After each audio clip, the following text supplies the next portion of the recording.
Okay guys, it's time for the final NBA 2K10 video you will ever see on this channel.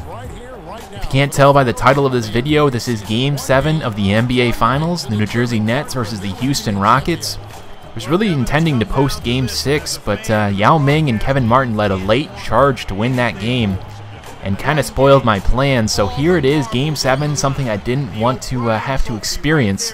I'm going to have a lot of questions towards the end of this video regarding NBA 2K11, and I'm looking for your feedback, so please check those out.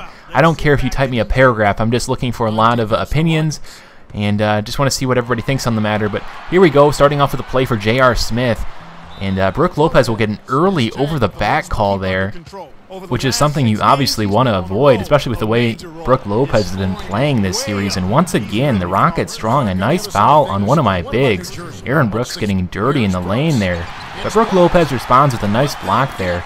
Kevin Martin gets a wide open three from deep, and Jordan Hill throws it down with a beast one-handed tip slam. I'm jealous, but I'm down 5 on my home court. I've got to start scoring here, and this is not the way I expected to start scoring.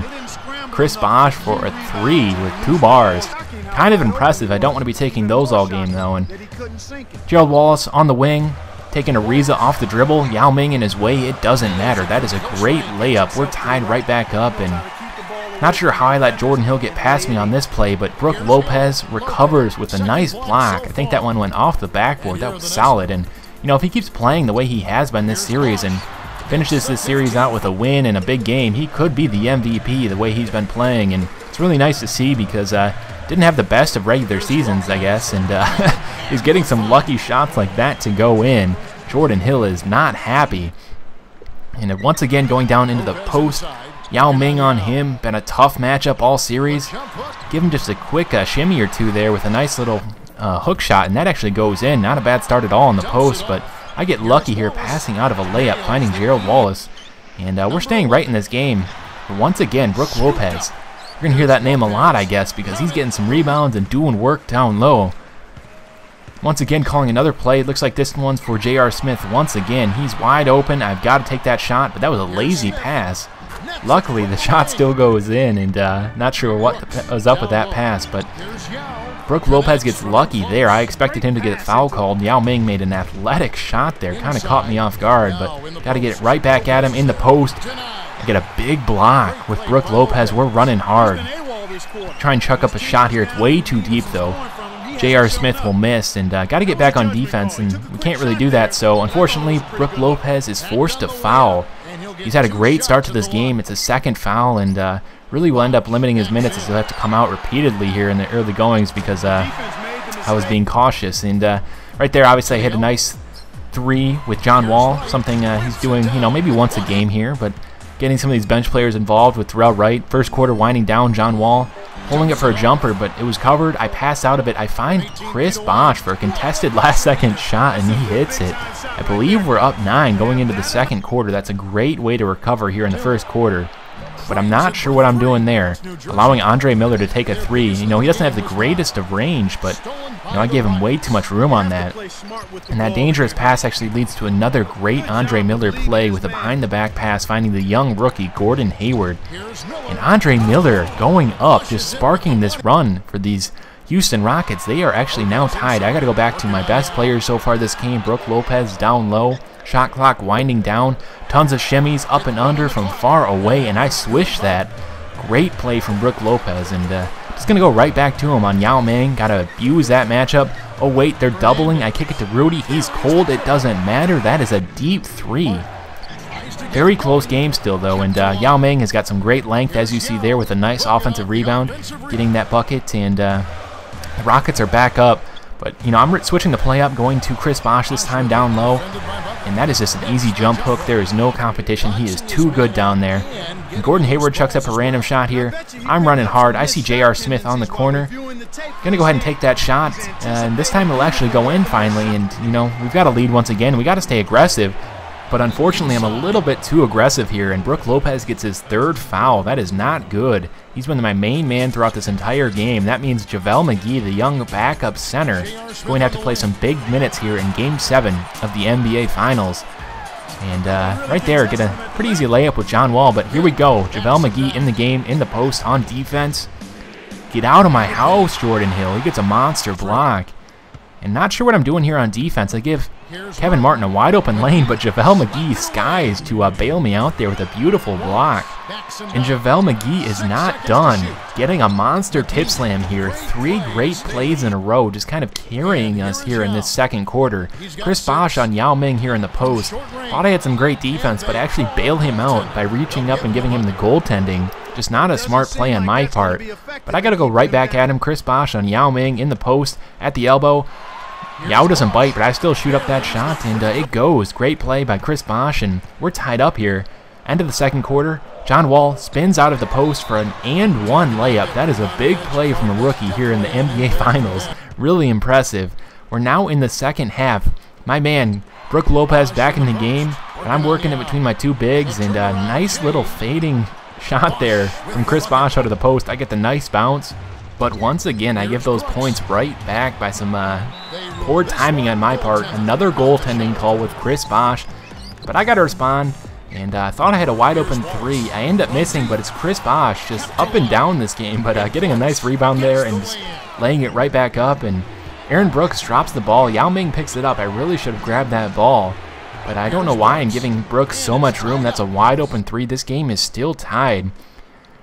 See John Wall in the post here, not something he's terribly efficient at, but I throw up just a fading, leaning jumper there, and I get it, so I'm happy with that.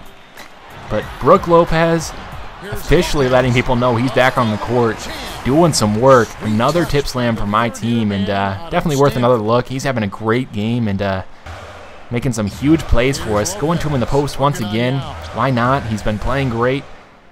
Ton of shimmies, getting a little bit obsessive with those, but I'm fading out of the post. Yao reaches, still can't get it. That is a great shot from Brook Lopez. We've got a 4-point lead, and Lopez fakes the pick there and actually rolls extremely quickly. I find him for the easy layup. He's doing everything right now, and this time he will set the pick, but Kevin Martin reached, and J.R. Smith threw it down as a result. But these Rockets still haven't given up, and Brooks is trying to do everything he can. I actually block him, though. I see Gerald Wallace flying down the court. This is risky, but I chuck it up anyway, and that is a great oop. I think I got 3 people in that poster, at least getting Kevin Martin and Trevor Ariza in there. Definitely worth another look, and definitely my best pickup of the season. Changed my entire season. And, you know, I loved having him here, but Brook Lopez gets another foul. Just as he was starting to lead this team to what looked like a guaranteed victory, but McGee is back in, and he finds Rudy Fernandez on the sideline for a big 3, picking up some of that slack. But I don't know what's happening here. Chris Bosh not reacting at all to that pass, and that's an easy bucket. John Wall, he's not sleeping on it, though. He's going hard right after that bucket. Coast to coast, quick crossover. Gordon Hayward didn't even move, and that is an easy layup. We're now up 8. I throw a really dangerous pass. With one pump, Rudy gets, I believe, Ariza to jump, and that is a nice little floater. And once again, having big bench players step up, and why not? One more time, an alley-oop to Gerald Wallace. This time, not so vicious, but I do get a couple people in that poster once again, and loving his ability there out in the wing. But I don't know why I'm sleeping on Aaron Brooks so much. He's hitting some great jumpers here late in the game. Yao Ming in the post. Kevin Martin finds him with a great touch pass right back to him, and that's a dunk. This game is now a 4-point game. Brook Lopez is obviously back in the game, and he's got to respond here with a beautiful up and under move there. That is just superstar-esque, and you know, why not? One more time in the post, Brook Lopez sizing up Yao Ming. Tough move. End up doing a little bit of a reverse there. That looked almost impossible, but he hits it anyway. And why not just give it to JJ in the post, you know? It seems to be a communal feeling across the team. Everybody can hit in the post this game, so JJ hits a big shot there. But Gordon Hayward throwing down a really crafty floater there. But I find Brook Lopez on a nice little pick and roll, and he will also get a friendly bounce there. And we're starting to pull away. Gerald Wallace thought I was going to kill somebody there with a monster dunk, but I end up kicking it back to JJ in the fourth quarter with a big 3. And right about now, I'm starting to sense these Nets are about to get their first NBA title with a clutch shot there by Gerald Wallace. And this is a really comfortable lead, but kind of a scary moment here. I think this was a frustration play. That was a monstrous tip slam from Jordan Hill. That's about all he does for these Rockets, but you know, a couple last plays here to ice the game. Rudy with a nice jumper there. A little bit contested, but we'll take it.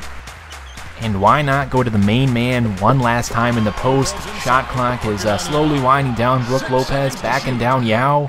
Tough shot over Yao. It doesn't matter. It's good. And that seals the game. Rockets have no chance here. Just waiting for the time to run out. And yeah, we'll shoot a 3. But we do win. Time is up. The Nets are the champion. It's their first NBA championship. And I'm excited. Really glad I finished this up. And I hope you guys enjoyed watching this. I know it was a little bit late. But anyway, let's go ahead and transition into this 2K11 stuff, and I've got a lot of questions for you, and this will all be summarized in the more info section, so if you don't understand what I'm asking, please check that out.